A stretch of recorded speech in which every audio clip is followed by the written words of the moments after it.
Hello అండి, నేను doctor Sindhuri, fertility consultant Medcy IVF. So రెగ్యులర్గా కాల్స్ వస్తూ ఉంటాయి, డౌట్స్ వస్తూ ఉంటాయి పేషెంట్స్కి.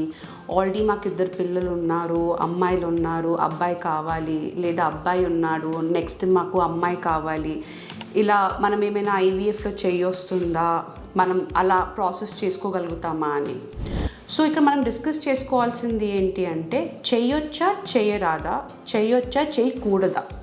సో చేయొచ్చా చేయరాదా అంటే, ఐవీఎఫ్ ద్వారా డైరెక్ట్గా ఓన్లీ ఎంబ్రియోని చూస్తే మనం అది ఫీమేలా మేలా అని చెప్పి చూసుకోలేము.